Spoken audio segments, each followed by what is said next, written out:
व्यंग्य रचना का शीर्षक है सन्यासी की चुनावी भाषा। दुखदाई खबरों के दौर में एक सुखद खबर मिली, जैसे 2000 रुपये की जेब कटी के बाद 10 का नोट पड़ा मिल जाए। उत्तर प्रदेश विधानसभा चुनाव के पहले चरण का मतदान जिस दिन था, एन उसी दिन लखीमपुर खीरी निवासी दिल्ली प्रवासी केंद्रीय गृह राज्य मंत्री अजय मिश्र टेनी के सुपुत्र को जमानत मिल गई। चूंकि मतदान के दिन को लोकतंत्र में त्योहार कहा जाता है, अतः मंत्री महोदय को बधाई कि त्योहार के दिन लाडला घर आ गया।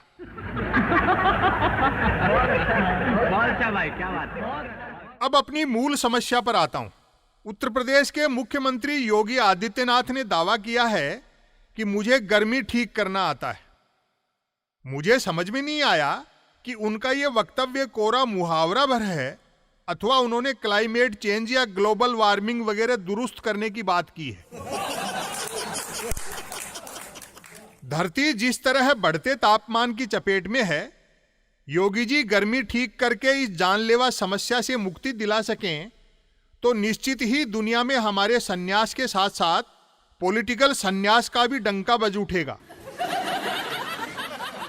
एक पॉलिटिशियन सन्यासी द्वारा गर्मी ठीक कर दिए जाने के चमत्कार से संभव है तमाम प्रकृति विज्ञानी भी अपने पेशे से सन्यास लेकर सन्यासी भेष में ही पॉलिटिक्स ज्वाइन करने लगे।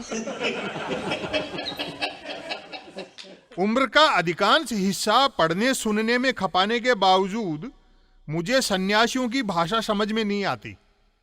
पॉलिटिकल सन्यासियों की तो बिल्कुल नहीं। गृहस्थ बोले, सन्यासी बोले या पॉलिटिकल सन्यासी, भाषा अलंकारिक और रहस्यात्मक नहीं होनी चाहिए। कबीर की उलट बांसियां तो इसलिए समझ में आ जाती हैं कि उसका खुद का जीवन उलट बांसी नहीं था। योगी जी का बयान जितना समझने की कोशिश करूं उतना उलझता जाता हूं। गर्मी ठीक करने के लिए जनता को कूलर पंखे बांटेंगे, घर घर एसी लगवाएंगे या अपने दोनों हाथों में झलने वाले पंखे लेकर चला करेंगे कि जिसने भी गर्मी लगने की शिकायत की और झट से पंखा झल दिया।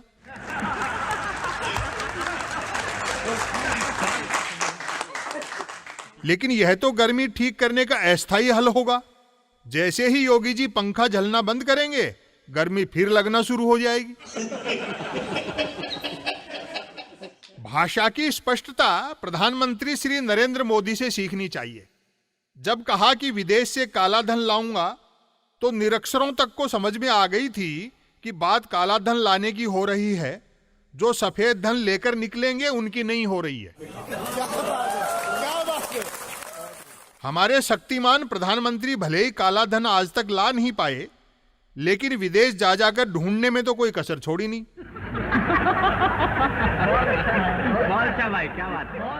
कड़ाके की सर्दी में कोई गर्मी ठीक करने का वादा करे तो उस पर भरोसा किया जाए कि नहीं किया जाए। गर्मी ठीक करने के नाम पर गर्मी बढ़ा तो नहीं देंगे। नेता ही अपने कहे के विपरीत आचरण करते हैं। योगी जी तो सन्यासी नेता हैं। समझ में नहीं आ रहा है कि गर्मी ठीक करने के लिए योगी जी प्रदेश में यहां वहां बर्फ रखा देंगे या प्रदेश को ही बर्फ में लगा देंगे।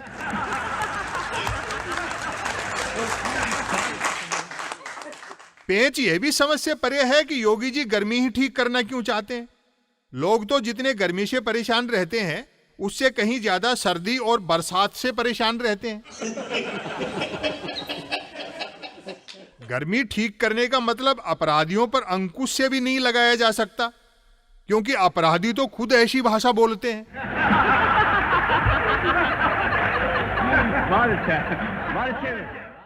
व्यंग्य रचना का शीर्षक है language, body language, Modi language. बात करने या कहने के दो ही माध्यम होते आए थे, लैंग्वेज और बॉडी लैंग्वेज। लेकिन 2014 से 3 हो गए हैं, लैंग्वेज, बॉडी लैंग्वेज और मोदी लैंग्वेज।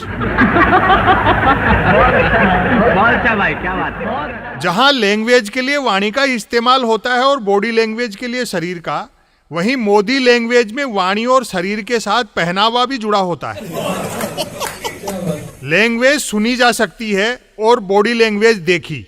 लेकिन मोदी लैंग्वेज को अतिरिक्त सुविधा हासिल होती है कि यह सुनी भी जा सकती है और देखी भी, बल्कि सुनते हुए देखी जाए और देखते हुए सुनी जाए तो मोदी लैंग्वेज ज्यादा मजे देती है।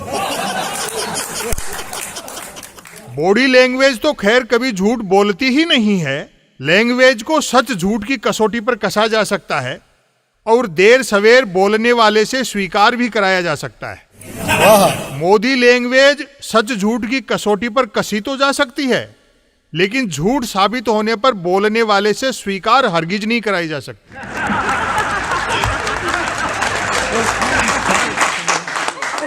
लैंग्वेज सुनकर पढ़कर सीखी जाती है और बॉडी लैंग्वेज देखकर, लेकिन मोदी लैंग्वेज सुनने पढ़ने देखने के अलावा अन्य तपस्याओं की भी मांग करती है।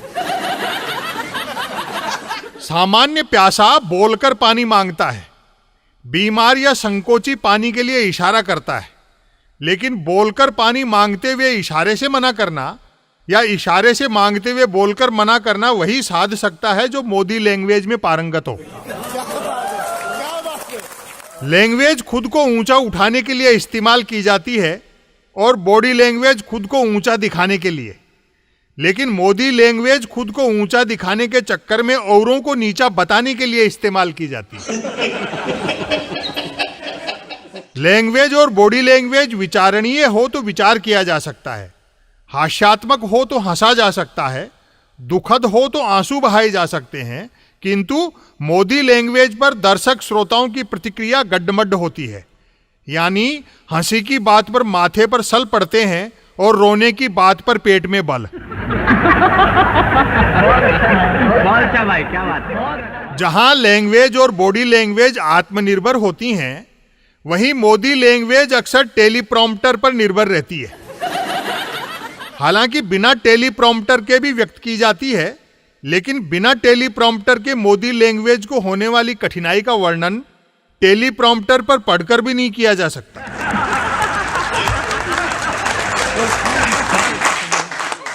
लगातार टेलीप्रॉम्प्टर की सहायता लेते रहने से मोदी लैंग्वेज को ऐसी आदत पड़ जाती है कि बिना टेलीप्रॉम्प्टर की सहायता के बोलने पर भी यूं लगने लगता है मानो टेलीप्रॉम्प्टर पर पढ़कर ही बोला जा रहा हो। फिर तो मोदी लैंग्वेज इस्तेमाल करते रहने वाले की ये हालत हो जाती है कि कोई उससे उसका नाम ही पूछ ले तो बेचारा टेलीप्रॉम्प्टर तलाशने लगता है।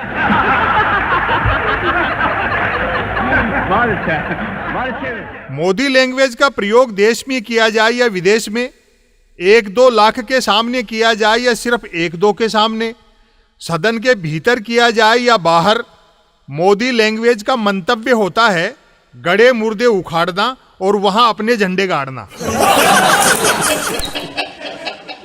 बिना बॉडी लैंग्वेज का सहारा लिए सीधी सच्ची लैंग्वेज में कहूं तो मोदी लैंग्वेज उन स्कूली वाद विवाद प्रतियोगिताओं के स्तर की होती है जिनका एकमात्र लक्ष्य तालियां बजवाना और ट्रॉफी जीतना होता है।